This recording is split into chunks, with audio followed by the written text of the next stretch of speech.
নিচের গিরিখাতটাতে পৌঁছানো অসম্ভব মনে হচ্ছে, কারণ গিরিখাতটা খাড়া পাথরের দেওয়াল বরাবর দুপাশে চলে গেছে।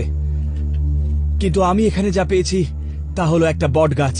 দেখুন, শেকড় পাথরের গা বেয়ে একেবারে সোজা নিচ পর্যন্ত নেমে গেছে। এই শেকড় ধরে নিচে নামা যেতে পারে।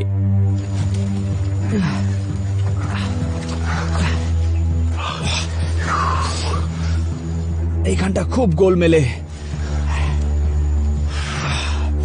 আর এগুলো বেয়ে ওপরে ওঠাচ্ছে। নিচে নামা অনেক বেশি শক্ত, তার কারণ আপনি কোথায় হাত রাখছেন কিংবা কোথায় পা রাখছেন সেটা দেখতেই পাবেন না। কিন্তু নিয়ম একটাই, আপনাকে মাথা ঠান্ডা রাখতে হবে আর সময় নিয়ে ধীরে ধীরে নামতে হবে, এবং হাত পা কোথাও রাখার পর 100% নিশ্চিত হওয়ার আগে পর্যন্ত নড়বেন না।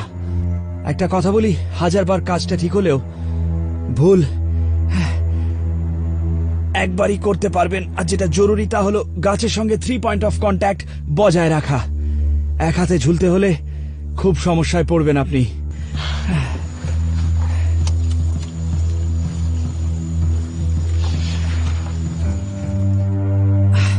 এই মুহূর্তে আমার আরো একটা বড় সমস্যা হলো, যেখান দিয়ে শেকড় নেমেছে সেখানটা, সেই জায়গার পাথরটাই খুব ঝুরঝুরে।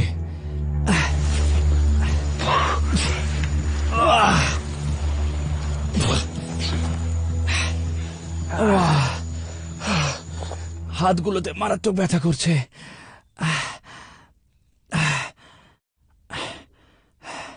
হাত আর পায়ের সমস্ত শক্তি চলে যাচ্ছিল। তবে জঙ্গলের মধ্যে আমি নেমে পড়েছি এখন।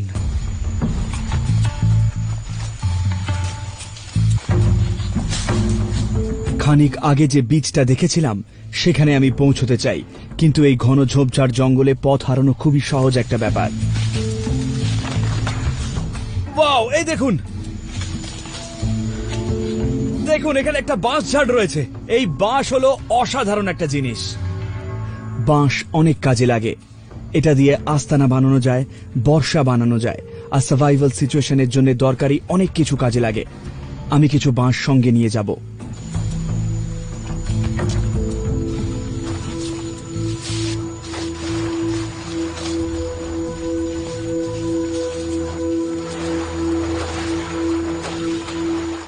অপূর্ব, দেখুন একবার, গাছ বেয়ে আমার ঝুঁকিটা সার্থক হলো। একেবারে আমার পছন্দের মতো জায়গা। যেখানে ডাঙায় উঠেছিলাম তার চেয়ে অনেক বেশি ঢাকা জায়গা। বেস হিসেবে খুব ভালো। তাছাড়া মনে হচ্ছে এখানে মাছও ধরতে পারবো। মানে টিকে থাকার একেবারে আদর্শ জায়গা। এইবার প্রশ্ন হলো, জল কি খুঁজে পাবো আমি?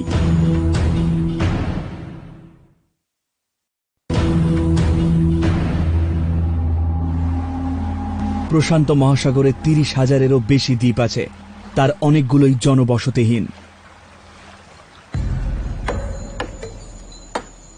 এইরকম জায়গায় যদি আটকে পড়েন তাহলে খুব সম্ভবত কেউ না কেউ আপনাকে খুঁজতে আসবে।